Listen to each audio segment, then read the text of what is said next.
Hey, welcome back, everybody. It's time again for us to live the RAAD life.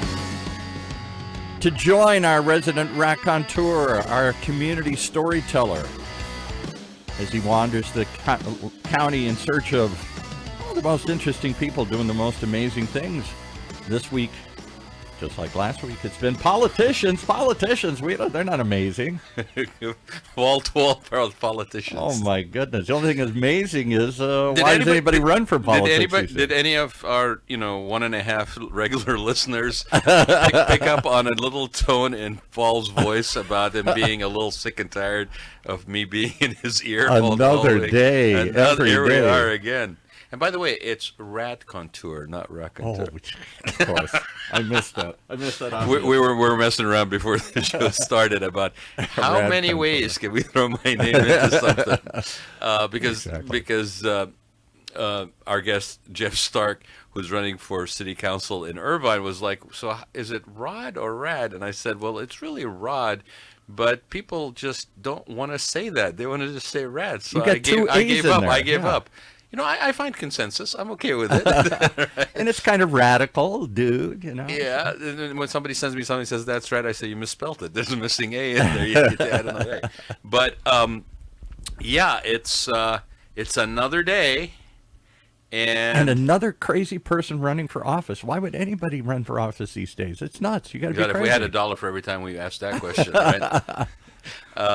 But we'll get to that. But again, for those who are listening in for the first time, we're doing this series because we feel that there is a need for us to provide a platform where people across Orange County, at least, which is where kind of our primary area of focus, get to know the candidates and get the chance to know the candidates, not just in the format of what a lot of places do, which is a forum. They don't even do debates. It's just a forum. Yeah. And the forum usually is very limited in terms of how much interaction, how much exposure you get to the candidate, how much you get the sense of their platform, because time is very limited. And especially now that we have gone to districts, which Irvine, we'll talk about districting here a little bit, Jeff, and San Clemente, where I live, we've gone to districts. So now you have technically maybe more candidates per district that would run than versus people that would run at large. I've noticed like there's more, and plus part of it is because of part of why people wanted to kind of do the districts is because some of the campaign financing got out of hand. It got really expensive to try to cover a community. And what's the population in Irvine, roughly? About 310 through 315. Right. Yeah. So 300,000 people that basically you're going to knock on every door and try to reach. And so it just makes it more manageable, which encourages people who have some value to add to their communities to maybe be encouraged to basically step and do that.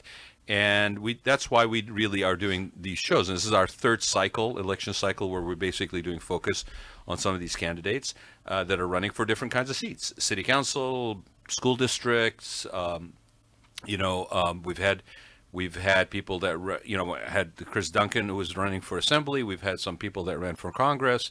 Mike Levin was one. Josh Newman was another one. So we've had all kinds of different kind of people. And the other reason is because I think you guys deserve a little bit of an acknowledgement of the fact that you are so service-oriented. I'm trying to be nice, Paul. We don't want to basically. They're putting themselves out there in a very high-profile. Right, because it's a sort of a, and I'm being a little facetious, but a thankless job. Like you're stepping out, you're putting off your time, your energy. You're motivated and trying to basically make things better or find solutions, right? And I think you guys, regardless what side of issues a person stands on, I think the fact that they are stepping up to do that, or you're stepping up to do that, deserve acknowledgement.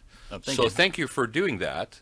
Because I don't think Paul and I would ever do that. I would run from public office. He runs from office. So Paul Roberts, that candidate that runs from office. So can I ask one question? Yes. Yeah. Who is this candidate? Well, this candidate. You didn't introduce him. I did, actually. You missed it. It must be age. Okay. But I do love seniors, and I'm not that far myself, right? No, but Jeff Starke is running for city council in Irvine, District 2. District 2. And like we were saying, I think for Irvine, this is like first cycle for districts. Yeah, first cycle. And so how many districts are up for? Are they staggering the? They are staggering. So Yeah. we went from 4 districts and a mayor to 6 districts and a mayor. Oh, okay. So there are 2 incumbents, Larry and Kathleen Treseder. Yeah, And then District 1 will only have a 2-year term. yeah. And then 2, 3, and 4 will have a 4-year term. So they will be staggered. So did you already had 4 districts and then it went to 6? We had 4 at-large Oh, districts. 4 at-large. Yeah, I guess not At-large. districts. We had 4 at-large. So now you seats, have yeah. 6 districts. Yeah. Okay, and a city. I mean, a city that size, obviously, right? And what's District 2? What's Oh, the boundaries of District 2? I guess we'd be considered Northern Irvine. So we're Portola Springs, we're the Great Park, we're Cypress Village, and we're Woodbury. Okay, so for those who are familiar with that area, that also includes, I think, the area north of the Great Park, like all those new residential homes and Yep. stuff. Okay, what about Spectrum? Is that in part of it, or is that? We in a have the different district? Spectrum that's on our side of the 5. So Oh, we okay. don't have the actual shopping, but we Yeah. have that area near the train station, Oh, okay. which in planning, I guess, is considered Spectrum. Okay, all right. Yeah. So for those who don't know, Jeff, just so we can set the scene, what's sort of the composition of your district from in terms of like residential, commercial? Is it a mix? What's the paint a picture for us? Yeah, most of our district is newer residential homes. We have 1 shopping center in our district, Woodbury Town Center, which is a big bone of contention with a lot of the residents. In the 3 newer villages, like Cypress, Portola Springs, and Great Park, it's younger families. 50% of the people in our district have a school-age child, up to 18 years old. So people move to Irvine and they move to the newer homes for the schools, primarily, and the safety. And we also have a very diverse community. Okay, tell me more. It's, I think, over 50% Asian American, Pacific Islander. We've got older people, we've got younger people, because we have the IVC just next door district, right outside our district. Irvine Valley College, yeah. Yeah, so it's a very diverse district that I think requires somebody who's very empathetic to the needs of different communities and is able to translate that into action at the city council. So IVC is actually part of the district? No, it's just on the outside. It's of our just on the district, outside of the district, okay. And we're talking Irvine Valley. Irvine College. Valley Irvine College, Valley right. College, yeah. We've had Juliana Barnes here, who's the chancellor of the South County Community Colleges, and Tim Jamel, who's also running for re-election to his Which board of includes trustees. that and Saddleback. Saddleback, Irvine Valley College, Yeah. and then also there's a technical school that's there. Yeah, that's, over at the Great Park somewhere. Or the Tustin Old Marine Base or yeah, something. exactly. Yeah. So okay, so now I'm going to just ask them. I'm going to just rip the bandage off. Yeah. Right? Why are you running? Oh, geez. That's all we want to know is why. Why? Why are you running? It says, like, what's wrong with you is what you're really saying. well, you have a choice. Why are you running, or tell people a little bit about your background, The veneer of politeness. and then and then why you're running. Okay, well, But be sure and talk about why are you running? what's wrong with you? We only have an hour, right? Yeah, all right. We moved here about 10 years ago. Yeah. From Michigan for my wife's job. Go blue. Yeah, she got her MBA at Michigan. I went to Michigan too. That's why. Oh my God! Here we go. Yeah. Let's talk about Michigan. The minute you say Michigan, Paul goes down the rabbit hole. I'm surprised how much Michigan's gear I see around town. So just for people, Yeah. since we're touching on Michigan a little bit, for those who don't know, Mr. Paul Roberts, who is, he founded OC Talk Radio 10 years ago, Paul? 15 years ago.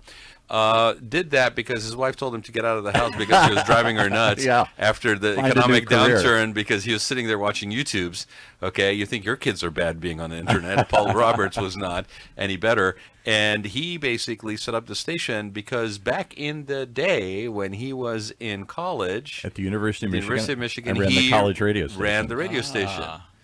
So that's WCBN. why he is so good at what he does.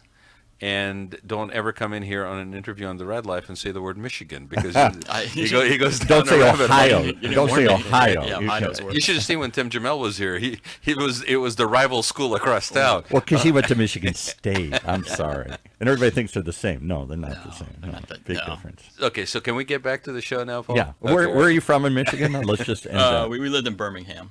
Okay. Yeah. Right next to where I grew up. Oh, okay. I grew up in Bloomfield. Here Oh, we go. yeah, Here, yeah. see, this is what happens. Okay. All right. And then when did you guys We move this moved way? out here about 2014 for my wife's job. She was traveling all week, so I put my career on hold and I started taking care of the kids. Yeah. Stay-at-home dad. She was traveling Monday through Friday. What does she do? She works for Cox Automotive. Okay. Cox Automotive. I don't know. Yeah. Okay, that's an unusual. What does Cox do for automotive? So we moved out here. They bought Kelley Blue Book. Oh, yeah. sure. Yeah, they own Manheim Auto Auction. They own a bunch yeah. of software systems that All right, automate.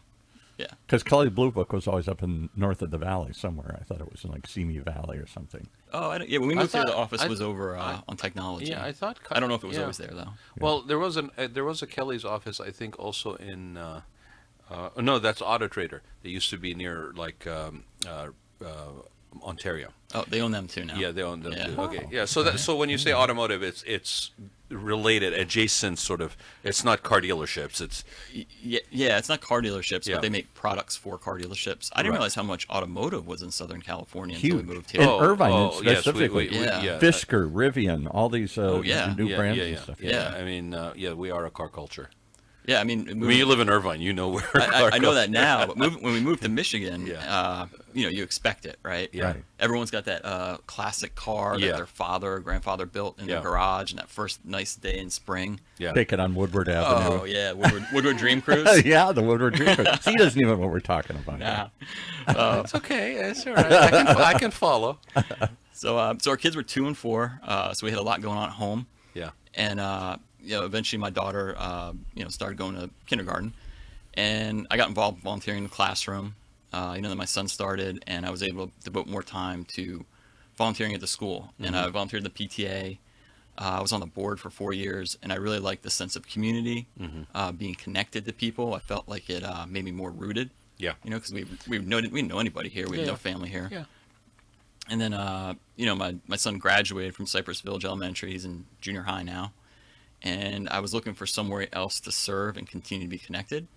And a district election seemed manageable, like I could get my arms around it. And I thought that would be a good way to continue to serve the community. That's cool. That's really. I mean, grassroots is the best way.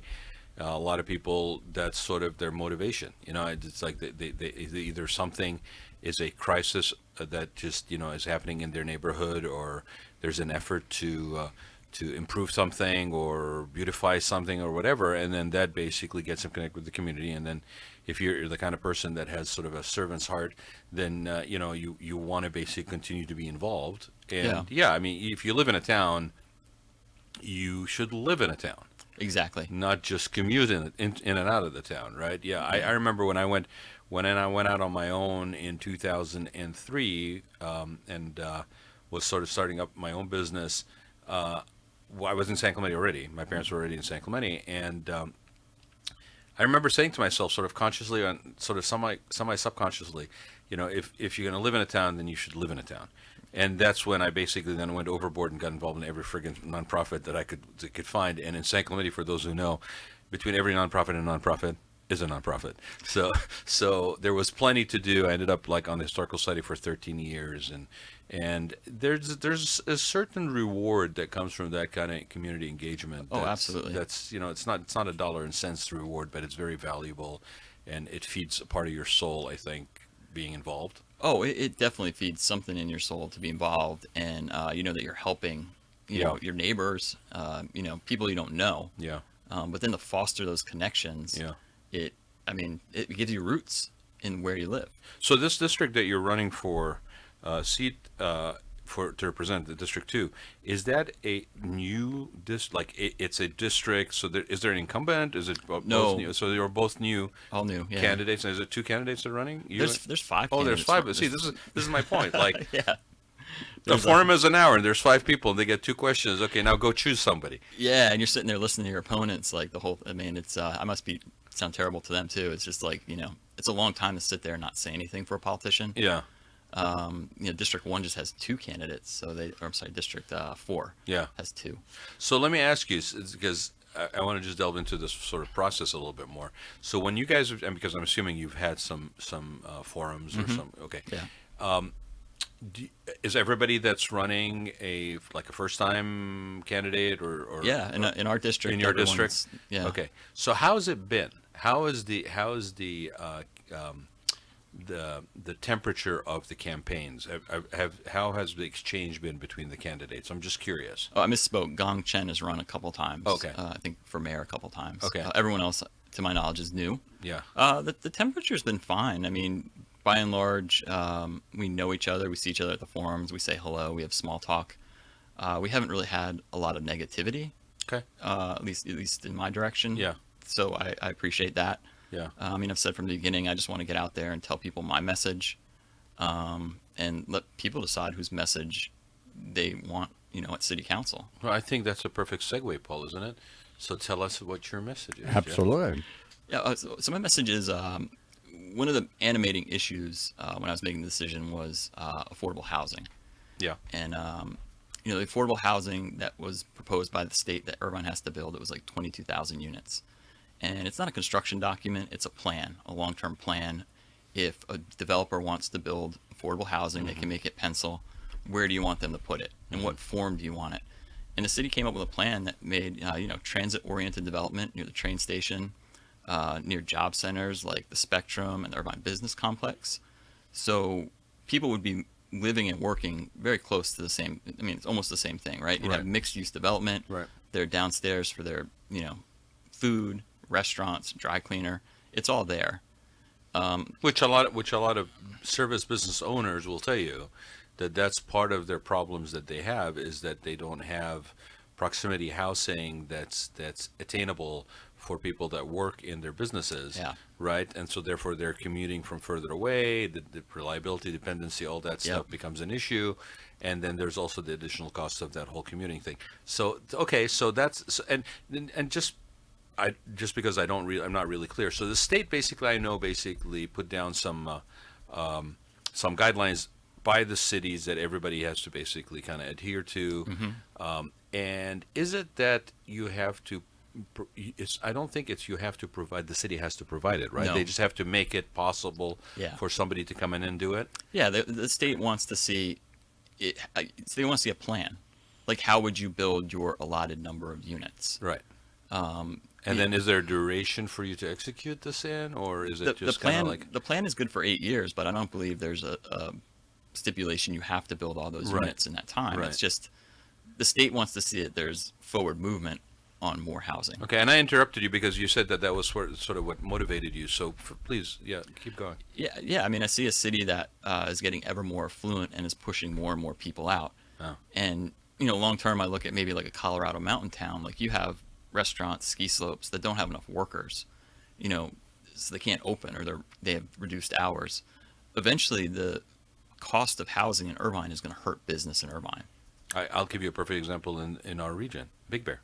Yeah. That's exactly what happened Yeah. over the COVID period, because all those houses were being bought for cash and turned into Airbnbs. Yeah. And that basically edged out all the people that were working in those service industries, which were needed to provide support.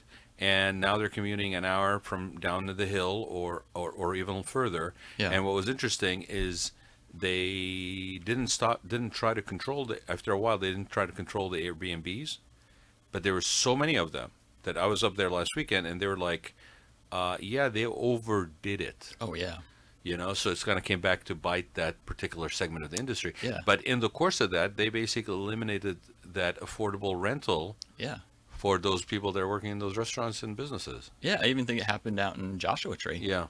Yeah. I can, and that's a very small microcosm. So when you have such an economic engine like you guys do with the retail and food and beverage and stuff like that and hotel business, Yeah. then it is definitely something the city needs to strategically plan for. But I think even in, say like a white collar industry, I mean, Yeah. those middle management jobs Absolutely. are going to be crushed. And Yeah. how do you recruit people? Well, teachers, police, that's- fire. Nurses. Yeah. I mean, it's all the people that make the city run. And not to force, but to have them have a long commute, I just think that's a poor quality of life. Well, it's poor quality of life. It's also a negative impact on the infrastructure. Yep. It's not happening in a vacuum, because now you got all this traffic. Yep. in Pollution. and out, right? Yeah. Yeah, and pollution. Our population doubles during a workday. So, did you have an issue with the plan that was being proposed? No, or? I thought it was a good plan. It overlaid additional units because you can't just build 22,000 affordable houses in one place. Right. So it overlaid up to 60,000 units. Irvine set it up as a 20-year plan. Yeah. So they won't have to continue to update it. Yeah. I thought it was a good plan and plans for our future. I think it could have been the spark, or it can be the spark, to develop more mass transit. Because when you have these denser concentrations of people, mass transit's going to work better. Sure. And we can, build off that to extend into the current villages. It doesn't affect any of the villages.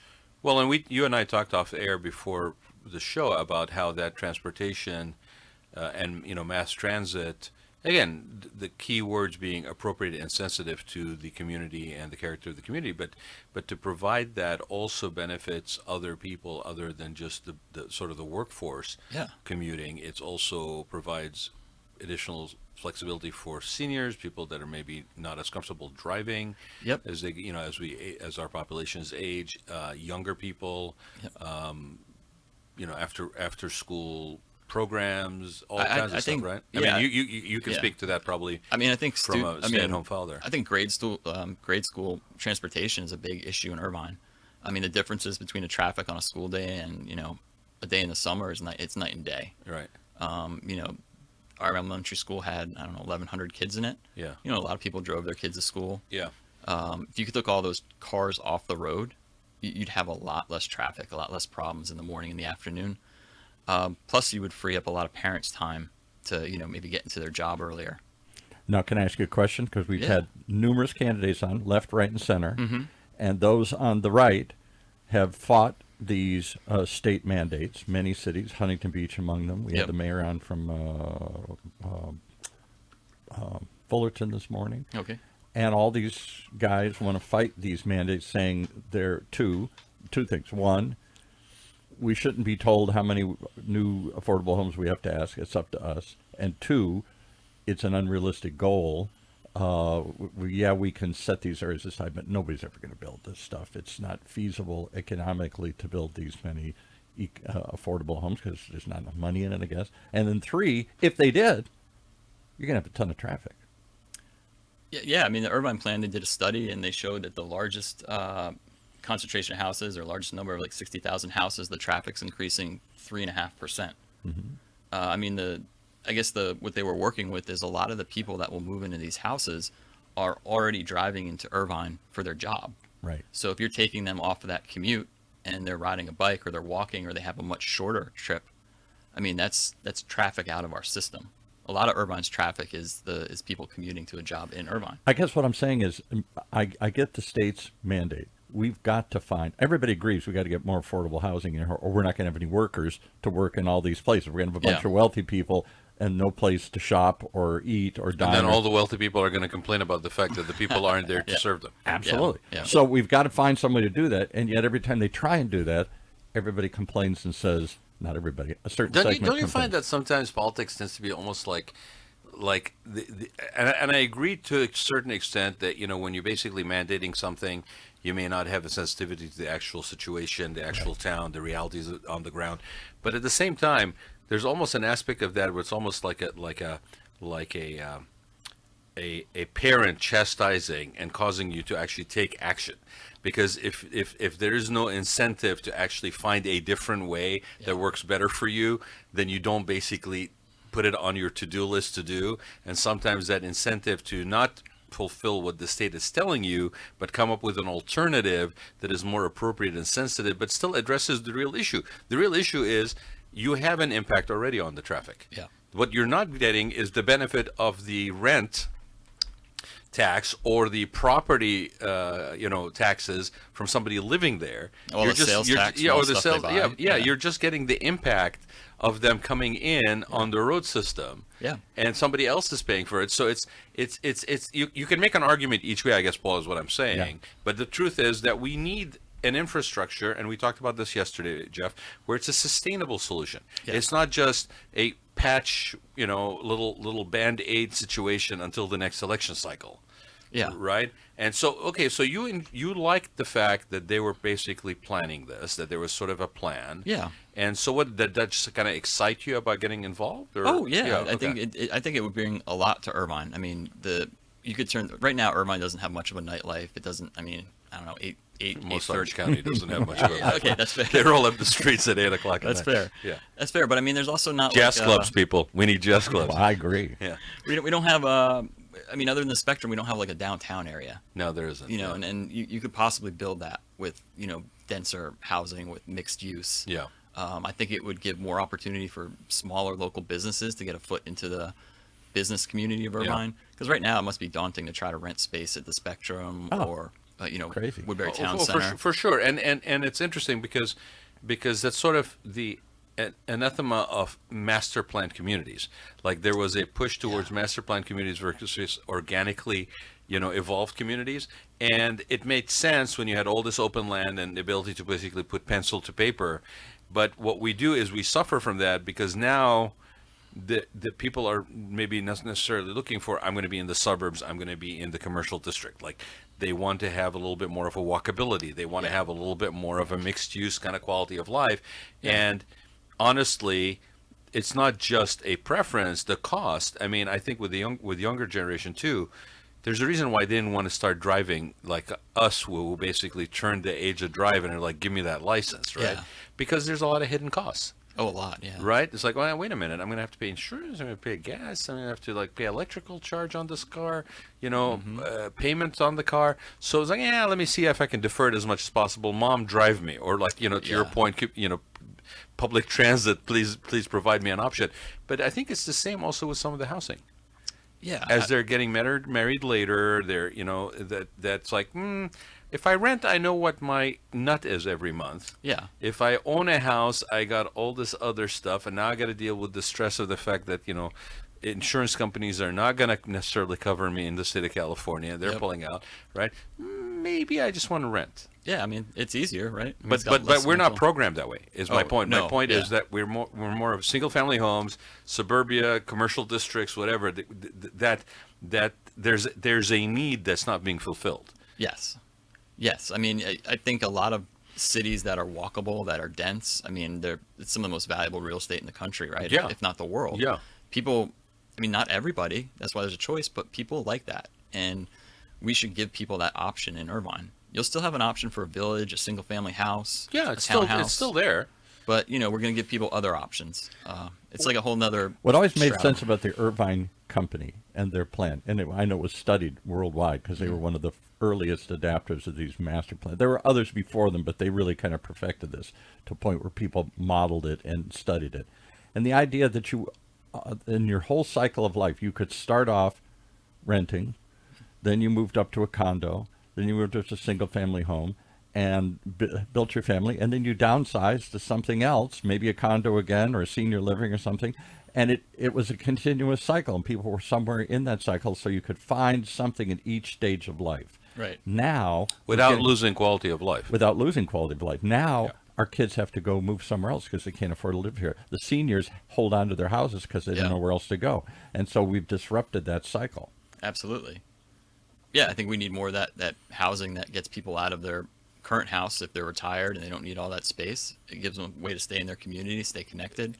And in a familiar surrounding as they get older, and not basically face the reality that if I sell my house, which I've been holding on to and hoping that, with the increase in cost of living, that I'm going to need to tap into it as a piggy bank, that I basically can maintain a quality of life. And I can stay in the similar to what I'm community. used to, being in a familiar surroundings, and not have to friggin' move out of state because I can't afford to buy even something smaller once I sell my bigger house. Yeah. Which that means then that inventory gets a little bit more looser. Yep. With available inventory, which we don't have. So it's funny because it's nothing new that we need to base, if we're smart, that we work on holistic solutions versus just sort of stopgap solutions, right? Yeah, and I think going back to Paul's earlier question about the state mandating it, I mean, one city or just a few cities won't be able to put a dent in the supply issue that's needed for affordable housing. That's Right. why it needs to be a regional solution. Right. And even like regional bigger than Orange County. So, I mean, I think that's why the state has a place in mandating these plans. It doesn't work unless everyone has, is putting in their So- share. You guys are also, I think, isn't there like a general plan update coming up? Yeah, the general plan has the That's the part housing of element. that's part yeah. of the house. Okay, and how was that received in the community? It depends on the community. I mean, parts of the community are very much dead set against it. They think it'll ruin the soul of Irvine. It'll be too crowded, too much traffic. There's been talk of Irvine turning into Santa Ana if we have this housing. Because it'll bring in poorer people, Yeah. affordable housing. Yeah, and I think there's just, I guess, what's the word? There's this idea that like affordable housing is like Section 8 housing, and it's not that. It's This isn't public housing. no, it's not public housing. It's not going to be, People on welfare. a scene from The Wire. It's going to be, Right. like we said earlier, nurses, teachers, police, firefighters, the people that work in nursing homes. But language is important, Oh, and, so and, important. and language is triggering. And I Yeah. think when you say affordable housing, to your point, everybody visualizes or is encouraged to visualize by certain interest parties to basically look at it as being Section 8 housing. Yeah. Or, when you say group homes, everybody thinks, well, group homes, that's just sober living. And I'm like, well, no, actually, if you look at the category of group homes, that also includes assisted living and board and care. yeah, So, or at least board and care. So if you're going to basically just outlaw group homes, you've not just outlawed sober living, you've also endangered yeah, board and care. yeah. So broad brushstrokes don't really do it. And to this point, it's like, okay, so then how do you propose that we actually solve an issue that we are facing? Yeah, I mean, you could even set up a group home like a dorm, couldn't you? Yeah. I mean, each floor has shared facilities. You're bringing down the cost. Yeah, and I think there's layers of, and we talk about this off and on, like layers of enforcement. Mm-hmm. Okay, there's laws on the books. Yeah. We talked with John Dade here yesterday from Buena Park, who's running for city council, and it's like there's laws on the books. There's enforcement that needs to happen. It cannot be on any one particular entity's shoulders, and it has to be a holistic solution. And Yeah. to your point, regional in nature. Yeah. Like when you're a homeless situation, you're not going to be able to solve the homeless situation on any No. one city's back in Orange County. You're going to have to basically deal with it as a regional Although issue. there is a proposal to wipe out San Clemente, level it, and build nothing but affordable low-income housing there. Stop the hate. Stop the hate, Paul. Stop the hate. Okay. By the way, San Clementians, the gentleman's name is Paul Roberts. Gonto. I will provide Long a picture. We can stop him at the border, at the city border. Oh, I'm laughing, mail but, to, his but email we all address. want I'll share his address later. We can we boycott all his want house. it somewhere else.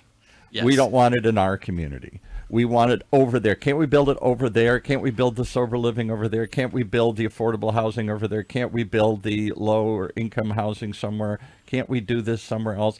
And all we're going to end up with is one group of old or affluent or both people who live in these communities. Nobody can open a restaurant. Nobody can open a retail store. There's no workers Yeah. to support these things. There's no services in the And you're going to be communities. shut in buying everything on Amazon for delivery and Instacart for food. I mean, Yeah, I mean, that sounds like a terrible place to live. And what does that do to traffic? I mean, you got to have these trucks on the road all the time, and you got people on the road driving from hours away to come and try and work a minimum wage job here or something. Yeah, but I think eventually you wouldn't drive for that. And then where No, do you your won't. kids go? That's what Rod always keeps saying. that's- Where do your kids where do the go? kids go? Like I get that when I Yeah. knock on doors. I get that all the time. It's like my kids aren't going to be able to afford to live here. I, Where are my kids going to live? I have heard people that are against it. Like I don't want, and let's just change the terminology since we can do that on the show. And let's not call it affordable housing. Let's just call it attainable workforce housing. That's Rod's new buzzword. I like it's that. attainable housing, okay? Okay. Or commuter living, right? Right. Okay. So if you don't do that, if there are people that actually are against that idea of affordable housing, but at the same time they're like, but I'd would like to have my grandchildren be able to be near me Yeah. as I get older. And I'm like, okay, well, you're kind of working against yourself here, pal. Yeah. Like, if you want that, then basically get creative. I'm not saying there's a one-size-fits-all for every community, and it needs to be sensitive and appropriate. For Irvine, it may not be the same for Fullerton. It may not be the same for Laguna, right? But in terms of how it's exercised. Yeah. But there has to be some engagement in it, and you can't just be anti-everything and basically then hope that it gets solved. I'll give you the Right. other end of the puzzle, and this applies to me. Rod, kids me all the time. I'm closing in on 70 here. I'm in my late 60s, and I'm holding onto a house. Anybody has an extra rascal, I'll take it for free. I got this house. My wife and I have this house that is built for a small family. It's a 3-bedroom house. It was a starter home that we never got out of. Two-story. Two-story. And probably not the best. We probably can't stand it forever because of that 2-story nature. It's hard to go up and down. But we're sitting on excess space that we don't need. Why? Because if I sold it, I'd have to go back to Michigan. I'd have to go somewhere else. I have no place, and my grandkids do live in the community here. So if I sell that house, I would take all that money that I made, and maybe I could buy a little condo, I suppose, for the profit I've made. But probably I would have to leave and go somewhere else. So I don't leave, and I've held onto this house much longer than anybody anticipated, and I'm squatting on excess bedrooms and excess capacity. Because you're holding on to that equity and be able to use that equity that you've built into your house. But if they made housing for me at this stage in my life that was, I'm supposed to go out to the desert, and in Michigan you're supposed to go to Florida or whatever. You're supposed to leave the community and go somewhere else. That was the way it was structured. We all want to, the Irvine model, I want to stay within the community. So where do I start? What's the first house I can attain? Where do I move up if I have that opportunity? Where do I grow my family? And then where do I eventually retire and downsize? None of that's been built into the model. Yeah, we don't have those steps anymore. No. And I mean, a lot of, like you're saying, in a lot of these houses that people that are, retiring or at retirement age, they're near the job centers. Right. And they're the size of houses people need for a family. Right. So it would be helpful to find a way to open them up. Well, in your case in Irvine, you have actually, like you start off when you said, it's a diverse situation. So you have the ability, and people are coming in, it's a destination. So you have the ability to continue to maintain a sales tax base on retail and food and beverage and services. Whereas other communities that are very bedroom based, that if they're aging, people as they get older spend less on retail, right? And especially as cost of living goes up.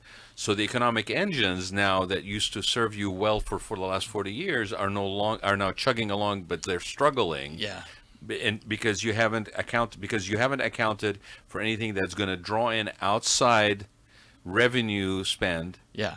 Because you've been holding off, saying no, not in my backyard, kind of thing, right? So it's an interesting dilemma I think we find ourselves in, and I think it's common to all cities to varying degrees. Yeah, and that also, you think of the legacy costs of a city that doesn't have young people in anymore. Yeah, you're still supporting the pensions or retirement benefits of all those people that worked in the city that served that generation that are retired now themselves. So if you don't have no people coming in with kids to be in the system and be enthusiastic about supporting that school, how do you support those people who were there for the community? That you still need to provide municipal support services for. Absolutely. As they change their way of living, less driving, proximity, safety, all this stuff. Now the cities still have to provide those, and they need the revenue to generate it in order to provide and pay for those services. Yeah, I don't think a city can stay static. It has to. I'll give you Although we can just do like Paul, we just ship him off to Michigan, we just put mass deportation to Michigan. Back to where we came from. I see another thing happening where they're shutting down, starting with elementary schools, because there's fewer and fewer young kids in the community because aren't young families. Yeah, there. they are. They're and then what does that mothballing. have? How do you then bring that back if you repurpose those buildings or shut them down or tear them down or do something? If we ever got back to a more balanced situation, you'd have to build more schools again. You can't just leave them shuttered and hope that kids will move in someday. Those empty buildings will get repurposed eventually into Which those something empty else. buildings, by the way, if they sit vacant, will be a costly It's still a cost. outlay to upgrade them and all that stuff too. Yeah, I mean, well, that's on a smaller scale. We see that in the schools in Irvine. When a new community is built, that school fills up immediately. They put portables out, temporary classrooms. It's often full to the point where you could live across the street from the school and not be able to go to that school because there's no desk for your kid. But in some of the older communities, like in the north part of the county, they're shutting down schools because there's too many people like me that have held onto their house, and it's basically two people living in a 4-bedroom house. We mothballed a couple of elementary schools in San Clemente. Yeah, along the beaches are doing that too. But even in the older communities of Irvine, you have declining enrollments of students. Right. So I mean, the whole story of Irvine is, yes, we have rising, attendance, but in some communities, it's actually declining. So you're, in order to try to maintain those active schools that are in declining communities, now we go back to that sort of additional transportation That's why I needs think that you need to bring from other That's villages. why I think our long-term planning has to be transportation that includes school students. And I don't necessarily think that should all be on IUSD because it's something that benefits the whole city. Right. If you take all those cars off the road commuting to a school, that's a lot less traffic for Well, every resident. if you develop the program to activate it for multiple benefit, right? Yeah. Stakeholders. What else is on your radar as you run for office? Well, district specific, we have this road, Sand Canyon. So it intersects with the 5, and it's never been aligned properly. So you have the on ramps, the off ramps for the 2 directions. You have the lights for that. Then you have the light for Marine Way, which is like a single lane in and out of the Great Park. You know, the park they just built 10,000 houses in. They had the Irvine Global Fest this past weekend, 25,000 people. Yeah, it's the craziest access. You can't get out. Yeah. You can't get out. And it's frustrating for the people that live there. They have to schedule around all these events that you might not know about. I don't see it as a bicyclist or a pedestrian how it's safe to walk down Marine Way and cross. I don't see how it's possible. It needs to get realigned, and there's a plan to do that, but I don't know if that's been given priority. I think Irvine has about 100 different capital projects going on right now, so obviously they can't all be prioritized.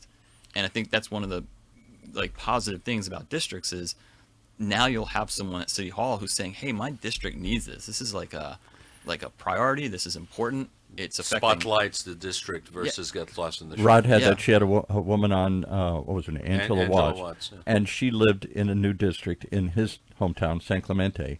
And there's an older park in the older part of town. Yeah, that's Maxburg Park. run down and people hang out there and it's drugs and things. And her contention was because we don't do enough with the park, so there aren't enough events to scare off. It's an abandoned park kind of. Nobody goes there, and therefore it attracts the wrong elements. And this has been going on forever. Why don't they address it? Because nobody really. That's just one little part of the community. That's sort of the arguably one of the negatives of the at large.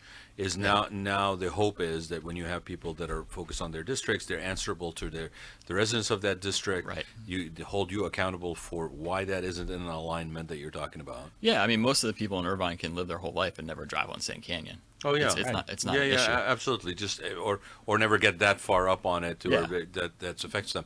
What else is on that's district specific? Well, continuing with Sand Canyon Yeah. is we have the Bowerman landfill. Okay. So most of the trucks take Sand Canyon Yeah. to Portola, or they take the 133 to. So the road gets really beat up. Yeah. Right now, there's supposedly 500 of those trucks a day Wow. on a surface street. You have people riding bicycles in the bicycle lanes. Yeah. I don't think it's an appropriate place for semi-trailers. Yeah. There's another landfill closing in Brea in 2026, so we'll get a put the pressure on you guys. 40% increase in trucks and volume. There's a plan to build an off-ramp off the 133 to remove all these trucks. Yeah.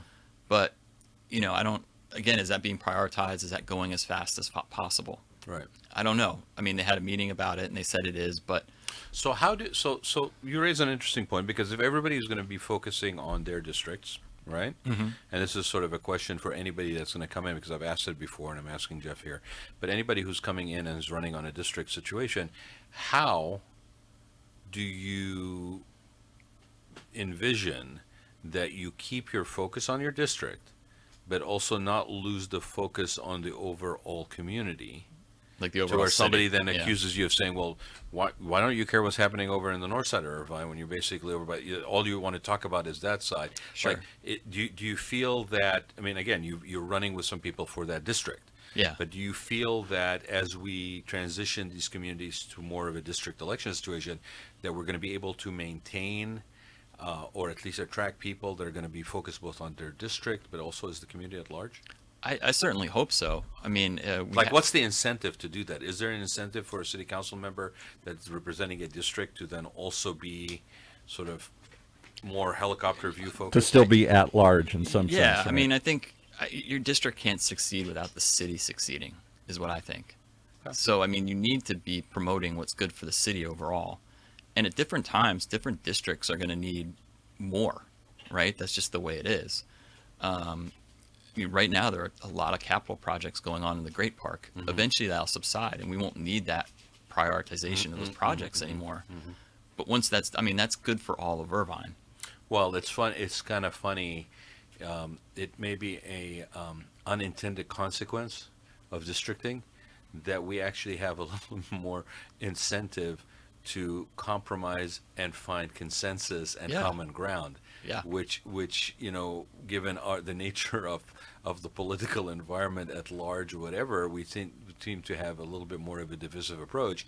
I think if we look at districting at potentially having an additional positive impact, it could actually, in order for you to have, because before in some communities, the people that were on city council all derived maybe from one segment of the community. Yes. One geographic area of the community. Yeah. Right? Whether it was Where basically the power base lived. well, for right, because years, either that right? you could afford to run, or you had the time to run because Connections. or the connections. Right, having it be districted is interesting because now I got to make nice in order to have. I got to build partnerships with other people representing other districts in order to basically benefit my district, but also Yeah.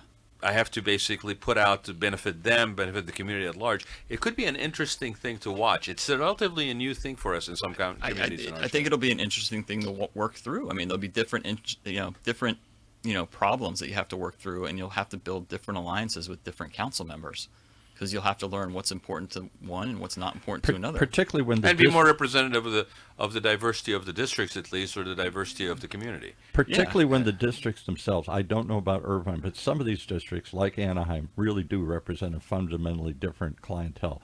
The Hispanic community finally got a district where they had a Hispanic member on the council, when historically there weren't any Hispanic members on the So council. Fullerton did the same thing too. Right. Yeah. A few years ago. Yeah. I remember Ahmed Zahra was a candidate for Fulton from that district. I think he's termed out, and then Jose Moreno was the one in Anaheim that termed out. But it's interesting because my initial reaction, to be honest, Jeff, I mean, my initial reaction to district is like, oh man, this is not good for the overall community. Yeah. But the more I kind of delve into it, and I'll be the first to admit, seems to be some grounds to this that could be beneficial for us overall. Yeah, absolutely. I think having a voice for your neighborhood is incredibly important. I'll give you an example of like something that's Irvine wide, but it's important to my district. There's a group of people in Irvine who play badminton. Okay. I don't play badminton. I don't know anything about it. But I was approached by one of the members, and they said, hey, we don't have any badminton courts. We have two that they built. They're outside. It's not appropriate for badminton. We're forced to play, at 8 p.m. on a weeknight after basketball is done in a high school gym. And that's terrible for badminton, too. So the city's building a gym, not in my district, like over on Red Hill. Mm-hmm. And they're like, we need representation to make sure that we get our fair share of city resources. Look at how many soccer fields there are. Look at how many tennis courts, basketball courts, and we have 2 outdoor badminton courts. I'm smiling because Yeah. I'm internally laughing at the fact that you want a proof of the fact that we are aging as a community. We went from tennis to pickleball to badminton. I mean, I played badminton when I was younger. Yeah. And it's just funny. It's like, you could make the same argument about pickleball. But I don't know that you know that badminton is actually a huge sport with certain ethnic communities. I think the Indonesian community. Yes, if I'm not Indian mistaken. community. I think most of Asia. Yeah, it's Asian huge. communities. Yeah, I know. Yeah, it's and the comment about getting older, like I've gone to a couple of their I haven't played their sessions. People are sweating. Oh yeah. I mean, they're just like dripping. Oh, absolutely. Like in a way I never have in pickleball. Absolutely. Well, Yeah. but no, badminton for sure. Yeah. I mean, but to your point, this is a concern for some people that basically at large, Yeah. the solution will probably have to be an at-large solution. You'll definitely have to find allies in other councils. I'm not being elected to be a king. I'm just representing my district, and there's 6 other votes. Right. So I'll have to have 3 other people that How many agree with people me. are in your district, you think? About between 50 and 55,000. Wow, that's a city, man. I mean, that's A lot. Yeah. And I'll tell you what has surprised me, because like Rod, I had my doubts about taking it. Would it make it more divisive? Would it make it more just neighborhood-oriented and less city-oriented? But I can see already that it's attracting people like yourself who might not have run had it been at large, and you got to knock on every door, and it's more expensive and more overwhelming. It's also more negative. Yeah. Because there's outside special interests. Irvine has a lot of them, and I think we've had a long history of them having a lot of influence in the city council. If you're running at large, it's a lot easier for them to attack you. Yeah. It's a lot easier for them to promote their preferred candidate. right. But now with all these districts and all these candidates, it's kind of a mess. So let me ask you, because of 50,000 In a people, good way. A good one. Good 50 mess. A good mess. A hot mess. 50,000 people is a lot of people. It is. Right. I mean, seriously. I think when I moved to San Clemente, it was 64,000 people. You're telling me your district is almost as big, 10,000 short of what San Clemente was in '87. Yeah. Right. I mean, and John Dade was there yesterday. He was like, I think it was like 10,000 people or something, or maybe it was Angela Watts that said like their district is a lot smaller. Yeah. So, are you out there knocking on every door, or? There's about 26,000 registered voters. Okay. So my universe of door knocks is about 6,000 homes. Okay. Well, that's my Democratic, universe. Yeah. I've knocked on about between 6,500 and 7,000 doors. Wow. And what's the reaction been? I'm curious. Because we've heard this from other candidates. Yeah. Don't tell him. So every time I go out, there's one person who's just like grouchy, and they're Okay. just trying to like kill your vibe. They'll open the door and be like, "I don't have time to talk to you." Well, why'd you come to the door? But by and large, To tell you that I don't have time to talk to you. I'm so important. I don't have time. So it's kind of funny. Some people are indifferent. A lot of people were like what you were saying in the beginning. They're thankful that you're out there trying to better the community. And I mean, that's like a shot of adrenaline when you're like traipsing through a neighborhood. It's 95 degrees out and there's sun. And these people are like, wow, thanks. I realize how hard this is. Thank you for being out there.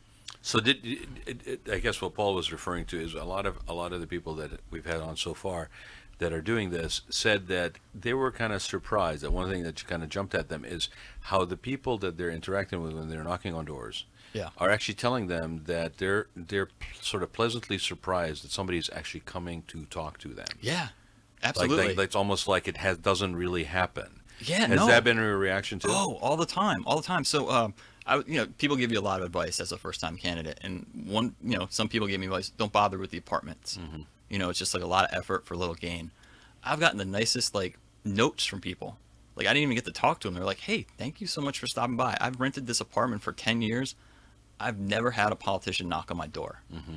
But it's like a huge 55. That's the comment we hear over and over again because the districts are broken it down to more manageable sizes, and the candidates are new, and they have a tendency to knock on every door. I mean, that really gives you hope, honestly, Paul. When you hear stuff like that there's still that core one-on-one connection that I think we have stepped away from. We've kind of institutionalized the disconnect in a way. Yeah. Right. Especially on the national level. Most of us have never met our local representatives. Right. But I mean, this really is refreshing, and obviously from the reaction we were getting right here on the show with what we've had 3 or 4 people running for city council, is that's exactly the reaction. It's like, oh, well, we're so happy somebody's actually knocking on our door and asking us our opinion. Yeah. Yeah. And I'll give you another good data point, positive data point is Last one, then we got to wrap up. the first couple months I knocked on everyone's door. I didn't, break it down to Democrats, Republicans. So I was knocking on Republicans and no party preference. And I'm like, hey, I'm a local person. I live in this district. Here are my issues. And they're like, oh, those are things that bother us too.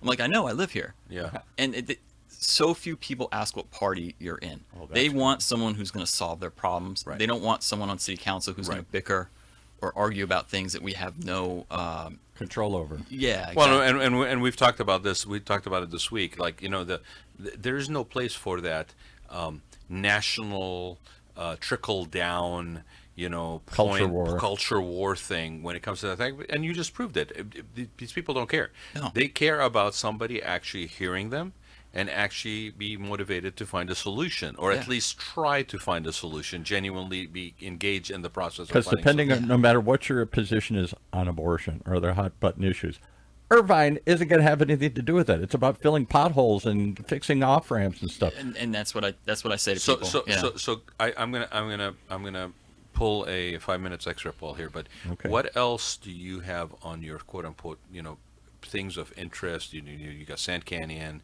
The transportation, potential additional, public transportation options.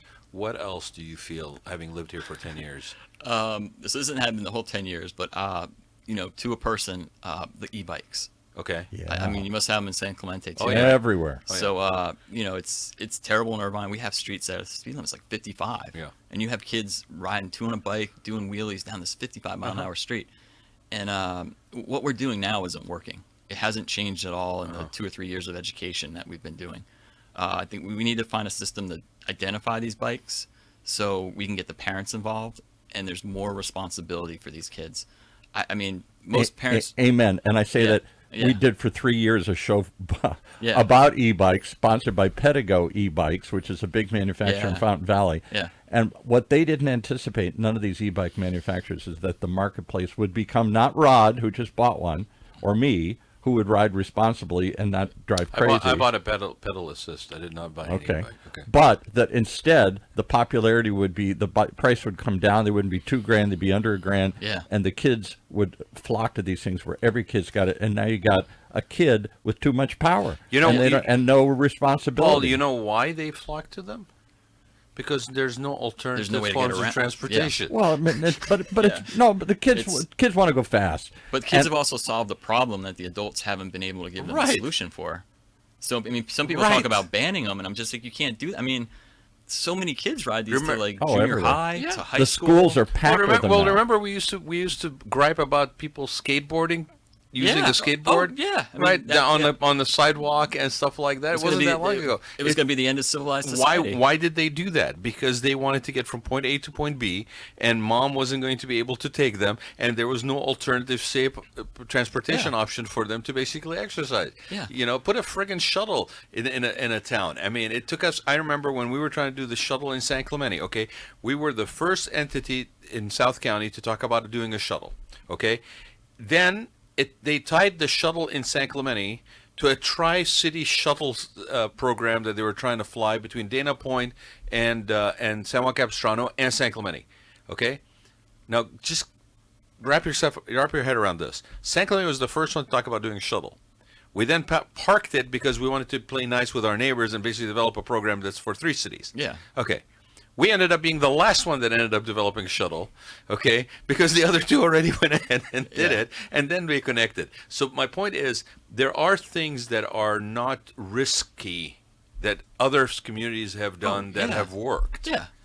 And in Irvine, I would think it would even be more financially viable to put something like that into play. Well, we have the Irvine Connect, which is a free But shuttle. does that serve the areas? No, it has to be expanded. So it's Kids don't want to take shuttles. So Yeah, come that's- on, they ride the bikes because it's cool and it goes fast. This Yeah. has nothing to do with transportation. I'm sorry. If you're 12, instead of going a couple miles an hour, you can go 20 miles an hour. That's cool.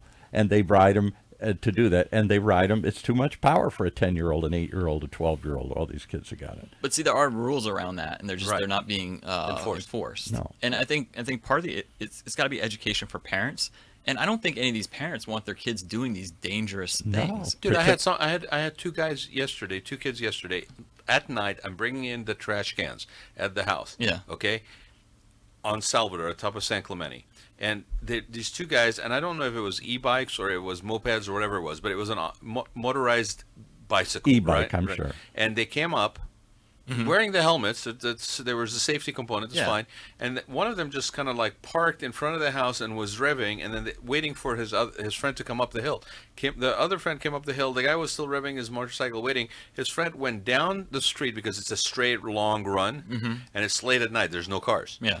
And literally, they were just doing wheelies, Yeah. going up and Yeah. down the street in front of me as I'm bringing in the trash cans. And it was like no big deal. Yeah, and I'm what's it- like, And the accidents have gone up, and hospitals have reported more breaking arms and all that kind of stuff and everything.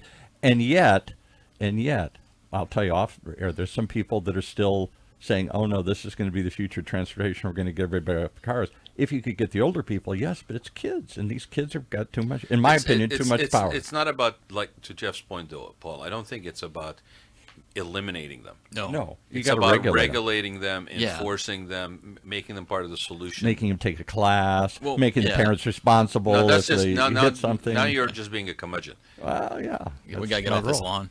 Yeah, role. get off my lawn. You're like what is it? What was the guy's Mr. Wilson? You're like Yeah. Mr. Wilson and Dennis the Menace. Dennis. the Menace. I think he had some fair points with Dennis, but yeah, I think if there's a way we can identify them, I say license plate, but the state has to regulate license. There has to be an identifier marker on a bike so we can call the police non-emergency and have the parents. Well, it's a parent involvement too. But you don't know if your kid's out. right. I mean, No. I think a lot of these kids, if someone went to their parents and said, hey, your kid's going to kill themselves riding across the traffic like this, or doing a wheelie, or they're flipping somebody off who yelled at them, Right. like, there would be discipline. I mean, there's a lot of discipline on kids in But Irvine. they have no idea their kids are They have acting no wild, idea. you know. They have no idea. And I think if we find a way to involve those parents, that'll take care of a lot of the problem. So, okay, so e-bikes, transportation, Sand Canyon. I think Yeah. we're out. What else? You got anything That's else? That's good. yeah, that's a good. So amount. how's the campaign been? Good? Campaign's been good. Yeah, Yeah. I like canvassing. You know, it's the bulk of what I do. There's a lot of things to go to, so it's very time consuming. I'm lucky my wife has really stepped up, and you know, she's cooking more of the dinners, she's shuttling more of the kids, so I have more time to do this. Well, and thank you for pointing that out, because Yeah. I think the other thing is anybody who's putting themselves in that position of running for office, that support system is super critical. Yeah, it is, and she's really stepped up. And All I know is you're the first candidate to come in with his own cool hat. Yes, cool, very cool hat, actually. Thank you. Jeff, how do people find out about you, about the campaign? What's your website? Website's jeffstarke.com. My Spell Twitter, it. Spell it. JEFFSTARKE. So it's an E at the end, right? Yeah, and then You said it was a French silent E at the end. Yeah. Of the yeah, so I get with my name for the longest time. People were like, "Oh, like Tony Stark." Yeah, right. Like I check in a hotel and I'd explain, "Well, no, I have an E at the end of my name, so it's different." And like the third or fourth time, I'm like, "Oh, people don't care."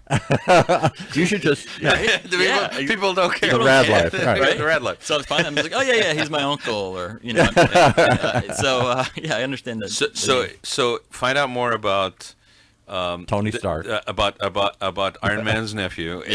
And go to Jeff Starke with an E. Is it .com? .com, and then Stark for Irvine is my Instagram. Okay, Stark for Irvine. Find out more. It's really great, actually. It's very refreshing. I mean, I've been very pleasantly surprised, and it's been very happy for me to basically have this whole range of people Yeah. that are actually running. To Paul's point earlier, you know, having this districting thing, which, guilty as charged, I was not in favor of. Me too. I had my doubts about it. Yeah, and then as far as people who wonder why Paul is here, because I get this. Why is he here? I get this Why can't from. we shut him up? No, I get this from everybody, man. I mean, I get it from everybody. I've been doing this show for 7 years. It's the and RAAD everybody's life. Why is Paul like, talking? Why is Paul talking? Well, first and foremost, this show is Paul's therapy. For anybody who doesn't know that by now. That's right. But the other reason why Paul is here is because exactly what he just shared. And I don't want to make light of it, but what he just shared about his own situation with housing, Exactly. and the decision he would need to make if he was going to basically move out of his house, and how it would impact his proximity to his grandchildren. Yeah. And so these are real things happening to real people. You I'm know, the everyman that and Fitz speaks of. being walking that precinct, knocking on the door, getting to know the people that are in your district, whether they're homeowners or renters. To your point, Jeff. Yep. I think this is where the difference is made. Absolutely. You're not too far removed from the things that are happening. Because if somebody doesn't come knock on Paul's door, how the heck are they going to find out about this unless they listen to The RAAD life. There you go. Thanks, everybody, for joining us. We are going to be back tomorrow. Oh, no, not again? Oh, yeah. They're all the same. Oh, no, No, they're what not. you've really proven to me is that they're not all the same. There's a new crop. I think these districts are bringing new blood, new ideas, new people into the mix here, which I welcome. I hadn't anticipated. And, you know, I'll tell you, I was involved, like I said, I was involved in a lot of nonprofits, right? And there was a couple of nonprofits I was involved on for a while because we kind of like inception-wise, and we initiated them and kind of got them on their feet and stuff like that. And then there's a time when somebody sees other people getting engaged and involved, younger people, fresher ideas, whatever, even though you may still have stuff to contribute. I think it is also part of the responsibility to acknowledge when you step aside Yes. and let some of that new stuff come in. Absolutely. You can still be engaged. Yeah, that's one of the frustrating things is like a lot of the decisions that are getting made, like the housing. I mean, that's not going to really start to be solved for 20 years. It's not going to. No, and you need creative out of the box solutions for that, because what we have right now, as far as the go-to product types that we come up with, Yeah. this doesn't work the way it used to work. But what I'm getting at is like the people who are like 20 or 25. These are decisions that affect their lives. Correct. And they're not involved in the discussion or the process to a large extent. Right. And I mean, you couldn't run for this as a 25-year-old. No, because there's also, I mean, I hate to put it this way, but I think it's obvious if we're going to be honest about it. There's sort of a little arrogance built into the system of the fact that I know better. Oh, and yeah. when you're not knocking on their doors, when you're not asking them what their concerns are, you're making assumptions, and we all know what happens when you do that, right? Yeah. So I think I think Paul's grinning in the background. Right? I think I better shut up before I think dig so. myself a deeper hole. I think so. But thanks for being here, My Jeff. pleasure. Thank you for having me. Good luck with the campaign. I appreciate it. And yeah, man, just Keep knocking. Thank you for stepping up. Keep knocking. And join us tomorrow. I don't care what Paul says. We'll be here again. With or without Paul. No. Yeah, he's got the keys to the bathroom door. I need him here.